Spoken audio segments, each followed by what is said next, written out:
Hello everyone, अस्सलाम वालेकुम। You are watching review से बाय सारा। आप लोग कैसे हैं? मुझे यकीन है आप लोग बिल्कुल ठीक होंगे और हमारे ऑथेंटिक रिव्यू का और ऑथेंटिक इन्फॉर्मेशन का इंतज़ार कर रहे होंगे, क्योंकि आप जानते हैं कि सोर्स न्यूज़ तो हमने ही देनी है। तो खबर तो आपको पता ही है, जो अभी सोशल मीडिया पे काफ़ी वायरल है, बल्कि गुज़िश्ता रोज़ से जुनैद सफदर और आयशा सैफ की तलाक की खबरें गर्दिश कर रही थी। कौन है जुनैद सफदर? सब जानते हैं, मोहतरमा मरियम नवाज़ के बेटे और नवाज़ शरीफ साहब के निवासे हैं। तो जुनैद सफदर जो है, उन्होंने आयशा सैफ से तलाक की खबर की तस्दीक कर दी आज, और ये बात हर जगह वायरल हो रही है। और जुनैद ने कहा कि मेरी तलाक के हवाले से चलने वाली खबरें सच हैं, ये इंतहाई निजी मामला है, इसलिए मेरी मीडिया से दरख्वास्त है कि हमारी प्राइवेसी का ख्याल रखें।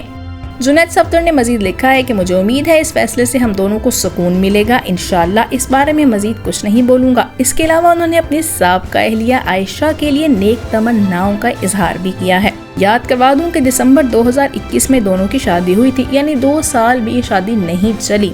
अब आते हैं असल कहानी की तरफ। ये बात तो सबने बताई है और आपने डिफरेंट बल्कि न्यूज़ सुनी भी है, पढ़ी भी है, सोशल मीडिया पे देख भी रहे हैं। जो बात हमने आपको बतानी है वो ये है कि तलाक दी नहीं गई, बल्कि आयशा सैफ ने तलाक ली है। क्या वजह है हम आपको बताएंगे, अंदर की खबरें हमने आपको पहुंचानी है। तो मैं आपको ये बताऊं, पहले तो याद करवाऊं, अगर आपको याद हो कि कितनी धूमधाम से ये शादी हुई थी। ये जो जुनैद मोहतरम हैं, इन्होंने तो बड़े सुर लगा लगा के गाने गाए थे। सोशल मीडिया पे सारे इवेंट को इन लोगों ने आम किया था। और जो आयशा सैफ का जोड़ा था वो उस डिज़ाइनर ने डिज़ाइन किया था, जो कि दीपिका पादुकोण का जोड़ा भी, और उनका ड्रेस डिज़ाइन करने वाली खातून है सिबिया साजी मुखर्जी, उनसे डिज़ाइन किया गया था। महंगी तरीन शादियों में से ये एक शादी थी। और फिर क्या हुआ कि 2 साल भी ना चली। इस बात में सबको सस्पेंस में डाला हुआ है। तो जनाब, हमारी सोर्स न्यूज़ ये कहती है कि आयशा सैफ ने मुंह खोल दिया और आखिर असल वजह बता ही दी है। आयशा सैफ ने ये कहा है कि इस सारी जो सब कुछ हुआ है, इसके पीछे जो वजह है वो मेरी साबिका सासू माँ यानी मरियम नवाज़ हैं।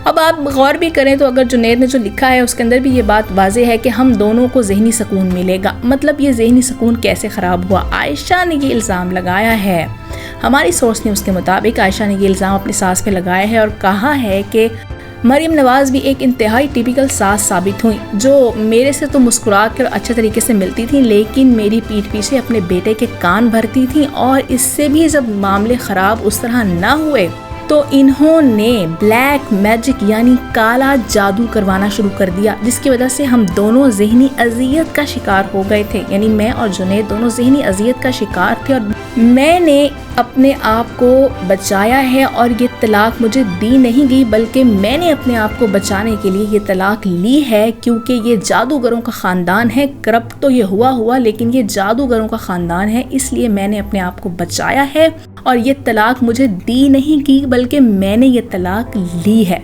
तो ये असल वजह थी जो यकीनन आप लोगों को किसी ने नहीं बताई होगी, और हमारे सोर्स न्यूज़ ने ये वजह भी निकाल ली कि आयशा इस बारे में क्या कह रही हैं।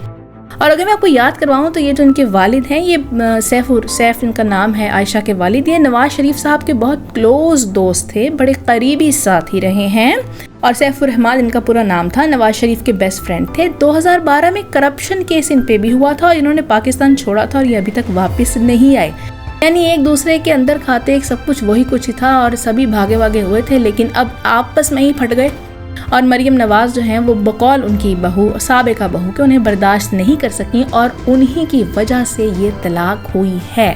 मज़ीद रिव्यूज़ के लिए मेरे चैनल को सब्सक्राइब करना बिल्कुल ना भूलें। याद रखें, आपको ऑथेंटिक खबर तो मैंने ही देनी है। रिव्यू से बाय सारा को लाइक करना, सब्सक्राइब करना बिल्कुल मत भूलें। बेल आइकॉन को प्रेस ज़रूर करें और मेरे साथ जमे रहिए। अल्लाह हाफ़िज़।